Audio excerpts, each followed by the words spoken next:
Alright, here's another episode of 9mm versus 357 Magnum, and today what we got is the HYDRA SHOK, classic HYDRA SHOK. I'm interested in this ammunition personally because when I first got into centerfire handgunning and kept one in my home for self-defense, it was about 10 years ago. It was kind of right before critical defense started coming out in stores, or before I could find it anyways. So anytime you went to a gun store, they gave you HYDRA SHOK. What's the best you got? HYDRA SHOK. And this is the exact two type of ammos I used in the first two calibers of handguns I ever owned. I first owned a 357 Magnum and I used this 158 grain HYDRA SHOK in that gun. And then my second centerfire handgun was a 9mm and I used this exact same ammo, 124 grain. So I'm really interested personally to see how it performs. So we'll hit some water jugs and wood, run it through the chronograph and see how it performs. So let's get started. Alright, let's see what kind of velocity numbers we're getting with the HYDRA SHOK 9mm. It's rated at 1,120. $10.34. $10.43. $10.32. $10.25. Error. $10.31. So consistent, but we're missing almost 100 feet per second. So let's see how that 357 Magnum compares. This one's rated at 1,240. We'll see what kind of velocity we're actually getting.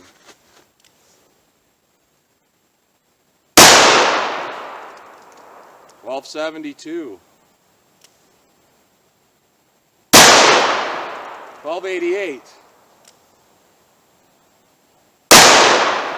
$12.64. $12.38. $12.69. So average all over the listed. And it had the recoil to boot, but it wasn't a really stiff recoil. It was more of a push. But you could still tell there's a lot more recoil there than a lot of the 357 Magnum loads that I test. Let's see how they compare on water jugs and wood. Alright, I got 4 layers on the denim like always, and we're going to hit this with the HYDRA SHOK 124 grain Federal. See how this does against water jugs.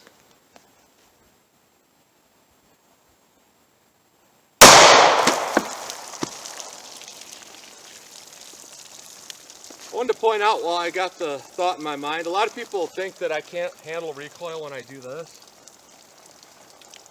Shoot one of these tests with a 44 Magnum one time and don't do this. See how it feels on your face. Anyways, first jug, second jug, third jug, got a hole in the fourth jug, got a hole at the bottom, and we got a complete pass-through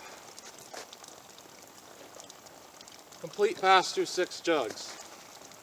So I can't show you that bullet, but as most of you know, if that happened, the bullet's going to look almost the same as it did when it was loaded in the ammunition. So no expansion obviously, because the amount of foot-pounds energy could not possibly push a fully expanded bullet through 6 jugs. So we'll see how the 357 Magnum compares. Alright, we'll see how the 357 Magnum HYDRA SHOK compares. I'll hit the denim and see how it does.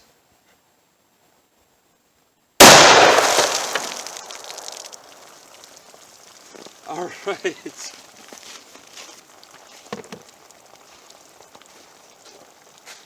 Jug 1 had a bad day. That's for sure.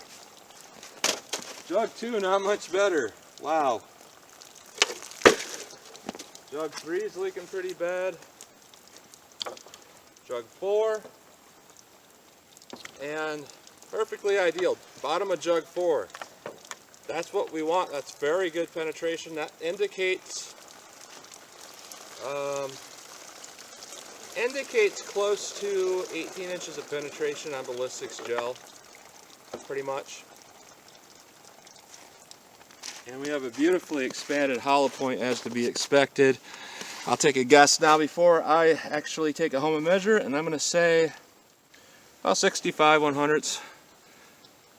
Very, very good, perfect expansion with penetration to boot. So that did very, very well. Let's see how these cartridges compare on wood. Alright, here's the 9mm HYDRA. We'll see how far this throws it with momentum. So here we go, 9mm HYDRA.